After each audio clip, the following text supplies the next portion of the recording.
other non-finite verbs 14 14টা pattern আমরা শুরু করেছিলাম।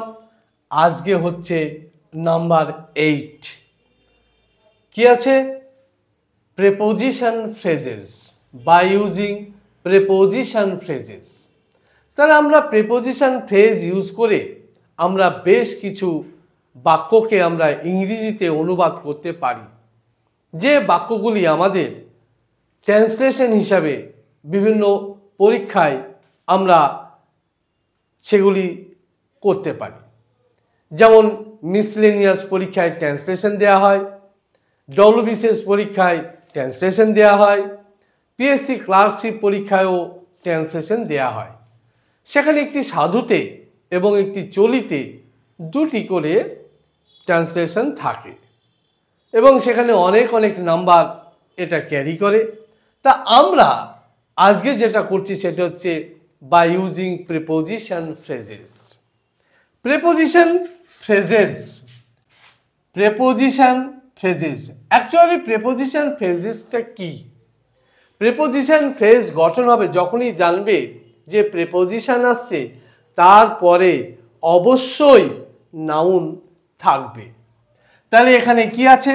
প্রিপোজিশন ফ্রেজেস প্লাস নাউন, এই ফরমেশনে কিন্তু এটা হবে।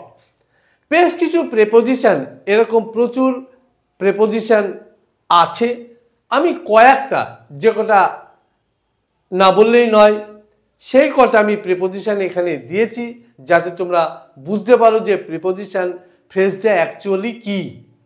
তাহলে এখানে দেখো, অ্যালং উইথ মানে হচ্ছে সাথে, বাই মিনস অফ মানে হচ্ছে আকারে, অ্যাট দ্য পয়েন্ট অফ মানে হচ্ছে উদ্যত বা আসন্ন, অ্যাট দ্য হেড অফ মানে পুরোভাগে বা সামনে, অন দ্য ইভ অফ মানে প্রাক্কালে, উইথ এ ভিউ টু মানে উদ্দেশ্যে, অন দ্য ভার্জ অফ আসন্ন, বাই ডিন্ট অফ মানে বলে বা সাহায্যে, বাট ফর মানে ব্যতীত, ইন অ্যাকর্ডেন্স উইথ মানে অনুসারে।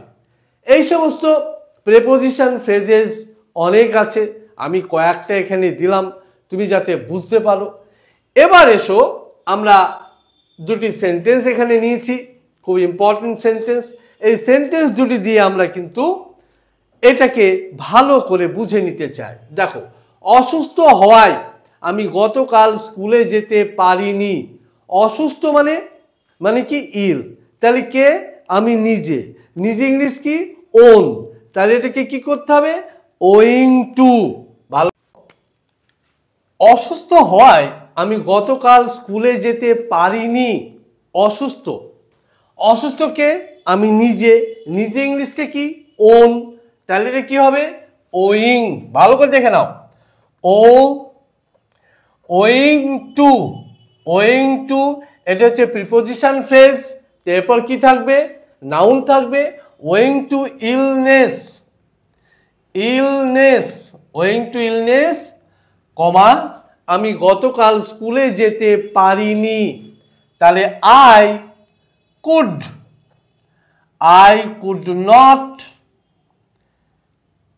attend school yesterday. আমি গতকাল স্কুলে যেতে পারিনি। তাহলে I could not attend school yesterday। দেখো, এটাকে আমি অন্য একটা প্রিপোজিশন ফ্রেজ দিয়েও করে দিচ্ছি। দেখো, এটাকে আমরা এইভাবে লিখতে পারি, I could not attend school। এটা এই সেন্টেন্সটাকে আগে নিচ্ছি। দেখো, I could not attend school কবে? yesterday owing to illness মানে কারণবশত নিজে অসুস্থ হয়। তাহলে কি লিখবো এখানে?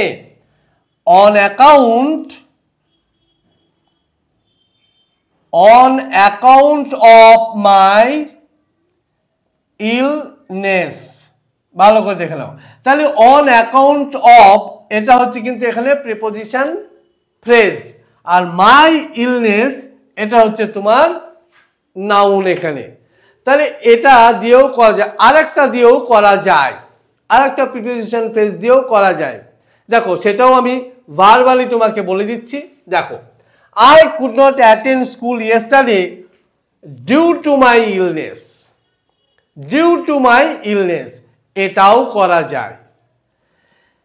নেক্সট, ইনফ্লুয়েঞ্জা মহামারী হওয়ায় এবছর বহু লোক মারা গিয়েছে। ইনফ্লুয়েঞ্জা, ইনফ্লুয়েঞ্জা মহামারী হওয়ায় এবছর বহু লোক মারা গিয়েছে। তাহলে ইনফ্লুয়েঞ্জা মহামারী হওয়ার ফলে, অ্যাজ এ রেজাল্ট অফ, বা in consequence of.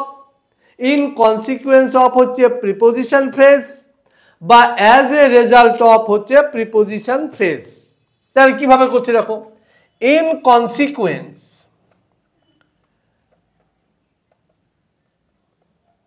In consequence of, কনসিকুয়েন্সের পর সবসময় অফ হবে, of an epidemic, of an epidemic,